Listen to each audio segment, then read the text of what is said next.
vecindad, en un conventillo, que era pues la forma de vivienda típica en la que se asentaron los primeros inmigrantes judíos que llegaron a México.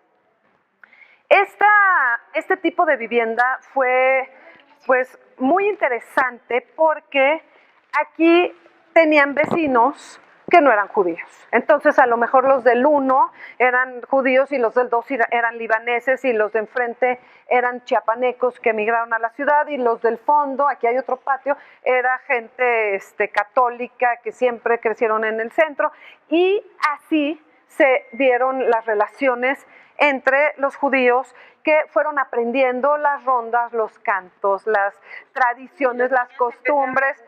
Empezaron a jugar aquí. Yo tengo una entrevista maravillosa con la viuda de Avner Alifas, que fue el fundador del sionismo en México. Esther Simet vivió en Guatemala 90. La vinimos a filmar, está todavía perfecta.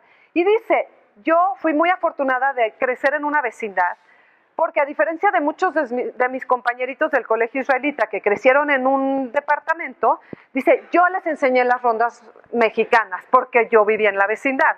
¿Y qué pasó también aquí en las vecindades? Que por primera vez en su vida vieron una piñata y vieron lo que era una posada navideña, que por primera vez vieron estas velitas. Fíjense dónde estamos. Estamos en la esquina de Emiliano Zapata, que es Moneda, y Moneda, si se siguen derecho, llegan al Zócalo, llegan al Palacio Nacional. O sea, los judíos se establecieron a un costado del Zócalo. Y la esquina con Jesús María. Jesús María es una calle emblemática para hablar de la historia judía en la Ciudad de México. Porque por cuestiones totalmente aleatorias se convirtió en una calle judía. Aquí hubo tiendas de abarrotes, carnicerías kosher, panaderías. Por ejemplo, la primera carnicería que tuvo la comunidad Monte Sinaí estuvo aquí en Jesús María 18 y se llamó La Moderna. Era una carnicería que subsidiaba o que no subsidiaba, pero que la comunidad Monte Sinaí organizó y involucró a 30 miembros para que pagaran 4 pesos al mes para poder ayudar a los más necesitados. No era de curso, ¿verdad? No. y cuentan que había ya un shohet que era el Rabí Shlomo Lobatón, que fue el primero que llegó a México, y también estuvo un Jaim Tenso que llegó después, y también estaba Musa Harari. O sea, todos eran orientales. Y cuentan, él fue después. ¿Cuántos judíos? Entonces, estamos hablando de que había una población en 1920 aproximadamente de 10,000 y luego se fueron multiplicando. Entonces cuentan que el señor Carlos Mizrahi, del que voy a hablar un poquito más adelante, él era un activista, él era un filántropo que se paraba en la entrada de la carnicería y le hacía señas al carnicero cuando veía entrar a una persona pobre para que sepa que le tenía que dar más que el kilo y que él iba a pagar la diferencia. ¿Sí? Entonces, bueno, ok. ¿Por qué llegué yo aquí? En 1912, cuando se crea la Alianza Monte Sinaí, se empiezan a escribir actas. Estas actas, bueno, dan para varias películas. Son los casos que trataban en las juntas. Varias de estas juntas se llevaron a cabo en casa del señor Carlos Davas Mizrahi, que vivía en Santísima 11, porque no tenían un local propio hasta 1918, no tenían uno propio. Entonces, antes del 18, las juntas se hacían en el despacho del señor Isaac Capón, en la calle de Independencia donde estaba la óptica del señor Mazal, en aquí, allá, y en la casa del señor Carlos Mizrahi, que además tenía un kitab. Kitab es como un lugar de rezo, es un pequeño Talmud Torah, donde por medio del árabe se aprendía el hebreo, por medio del árabe aprendieron español, y lo que sabemos es que en esa época había varios templos que les llamaban. Uno de ellos estaba aquí, Santísima número 11. No existe ya porque este es un edificio, al igual que la sinagoga de Nitz Israel, neocolonial, no es de la época antigua, entonces era en algún lado de aquí. Eso por un lado. En una de las juntas del 20 de mayo de 1913, es cuando se compró el terreno para el panteón. 7,500 pesos oro y tenía 10,000 metros cuadrados a 75 centavos el metro. No que 3,500. No. Habías dicho que 3,500. A ver. No. Jacobo Granat prestó el dinero para comprar el terreno. Entonces, luego fueron completando. En esta acta lo que están diciendo es que el costo era de 7,500 pesos con todas estas características. Pero claro que no lo pudieron pagar y entonces fueron poco a poco. Pero esto es lo que se dijo en esa junta, que ese era el costo. También la sinagoga sabemos que costaba 10,000 pesos el terreno donde construyeron la sinagoga y que al final pagaron 8,500. Entonces, bueno, son las adaptaciones que fueron haciendo, como todos nosotros que acabamos regateando y acabamos pagando menos por una propiedad. Pero aquí es donde se establece que eso es lo que costaba. Y se les suplica a todos los miembros de la Alianza Monte Sinaí que paguen su mensualidad de $1. ¿Ya vieron la iglesia y la inclinación? Mucha gente piensa, incluyéndome a mí, pensaba que por aquí pasaba una acequia, una calle de agua y que por eso estaba así, pero no es el caso de la calle de Santísima. Aquí nivelaron la calle al nivel del hundimiento. Por donde sí había una acequia es hacia allá y ahorita vamos a ir, pero una calle de agua, así se les llamaba a las calles pues como de Venecia. Bueno, aquí yo les quiero platicar un poco de esta historia de lo de la decena trágica, que fueron 10 días en los que la capital de la Ciudad de México se paralizó con las balas y que acabó con el asesinato del presidente Madero y del vicepresidente Pino Suárez.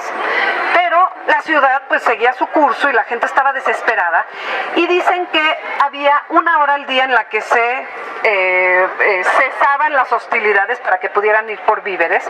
Entonces, bueno, las historias que tenemos de estos inmigrantes judíos que vivían en la ciudad, dicen que la economía se afectó tremendamente, porque lo que les contaba yo de las ventas en abono, ¿no? Entonces iban a cobrar los abonos, de repente la gente o ya no estaba en sus casas para irles a cobrar el abono, o el dinero con el que les pagaban, al otro día, si entraban los villistas y luego estaban los carrancistas, luego estaban los zapatistas, cambiaban la moneda y desaparecía la anterior. No se podía usar. Entonces cuentan que, por ejemplo, que Villa anuló los billetes que había antes y puso unos que todo el mundo les llamaba sábanas, porque por lo visto eran enormes. Y Carranza decretó nulos los billetes que eran del Banco Nacional y del Banco de Londres, y entonces puso otras medidas económicas que los inmigrantes no tenían manera de comer, ¿no? O sea, no los inmigrantes, toda la población. Estamos hablando que además Carranza cesó a los trabajadores federales, a los empleados, y las esposas de estos empleados, de los burócratas, eran las mejores empleadas las mejores clientas de los inmigrantes, y de repente pues ya no podían tampoco tener dinero para pagar. Entonces fue muy difícil esta situación, y sabemos que hubo inmigrantes que dijeron, bueno, ya había judíos que vivían en ciudades de Tampico, en Veracruz, en Puebla, y que se mantenían en contacto todo el tiempo con los que estaban en la capital. Entonces lo que deciden algunos es aventurarse y ver qué posibilidades tenían fuera. Bueno, les voy a leer una carta dramática que por aquí tengo y que es también de 1917. Está dirigida al presidente de la Sociedad de Beneficencia Alianza Monte Sinaí, el señor Isaac Capón. Comunicamos a usted. Entonces estamos en esta zona de mercados donde muchas de las mercancías llegaban en barquitos, en trajineras, y había casas que tenían entrada de agua y entrada de tierra. Entonces, a nuestros antepasados en tiempos de la Revolución, todavía les tocó en la colita de todo esto. Una de las excursiones más famosas de los que hacían en domingo y que pues era todo un lujo ir a Xochimilco. Había una que era más cercana a sus posibilidades, que era ir al canal de Santa Anita o La Vida. Miren esta foto. Esta es de 1900 o 1910. Es una foto de Guillermo Calo. No, esto está en La Viga. Se las paso ahorita para que la vean. Entonces estamos parados en uno de los canales. El puente yo pensé que era todo hecho, pero al parecer es lo que quedó original.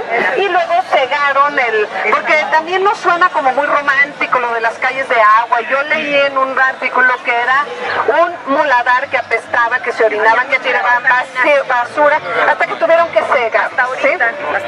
Pero todavía en la época de la que yo estoy hablando en este recorrido, había ciertas reminiscencias de las calles de agua.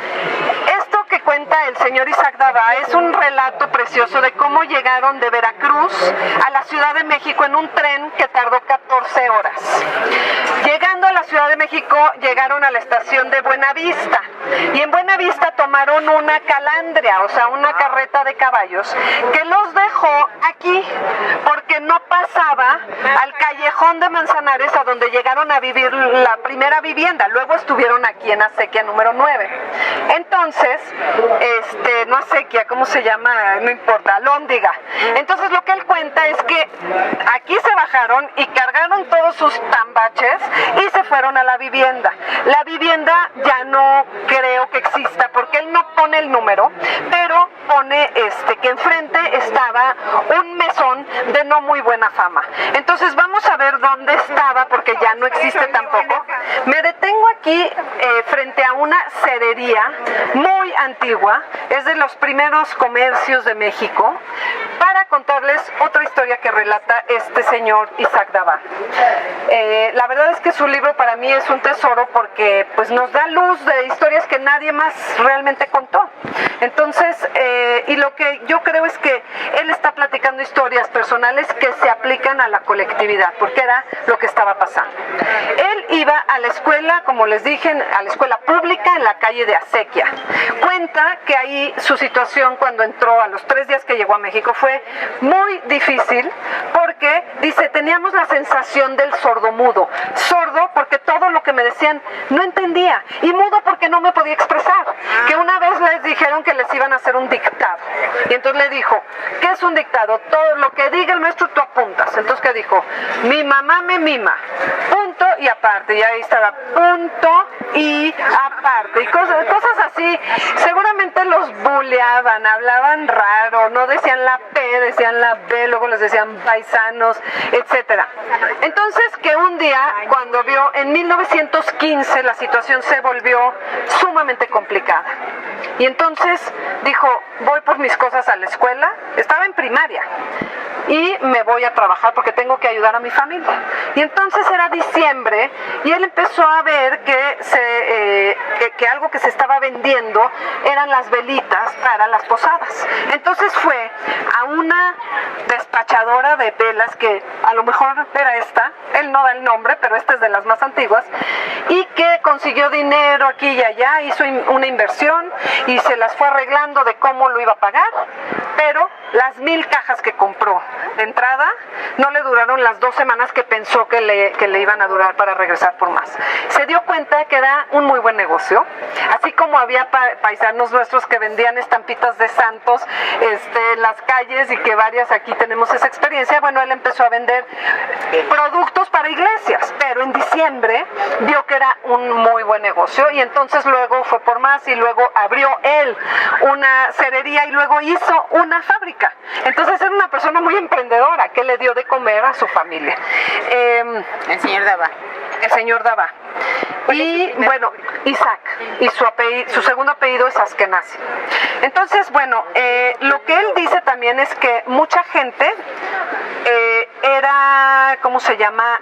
O sea, les conté lo del tren que fueron, que se dinamitaron y que no pudieron llegar a las provincias y que fue muy complicado. Y aquí, pues lo único que yo les puedo comentar es que él habla incluso de el mobiliario, eran camas de latón, era que trajeron muy pocas pertenencias, pero entre lo que trajeron, muchos estaba el hawan, que era un mortero pesadísimo de cobre, con una cosa para moler las especias, para hacer sobre todo el café turco, pero también la pimienta y también otras especias. Y que también la mayoría se tuvieron que acostumbrar a cocinar en ollas de barro, lo cual fue bastante difícil porque las mujeres estaban acostumbradas a cocinar en ollas de cobre. Y pídanme que, no, eso está en la otra sinagoga, pero yo tengo unas que una mujer me donó, que son de cobre, que fue de lo poco que la abuela se trajo de Damasco. Imagínense lo importante que era para ella sus ollas y lo que hacía con esas ollas, que se las trajo, pesan muchísimo.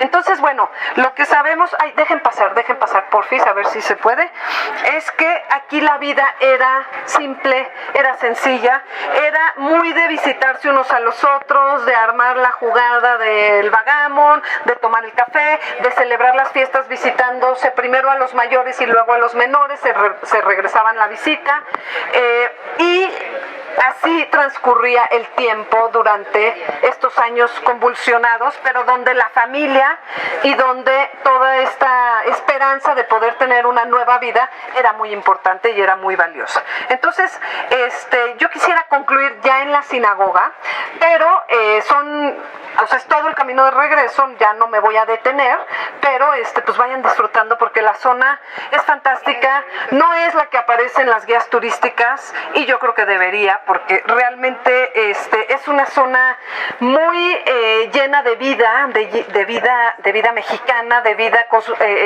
multicultural, y creo que vale la pena explorarla por ahí. Entonces, bueno, ahorita terminamos.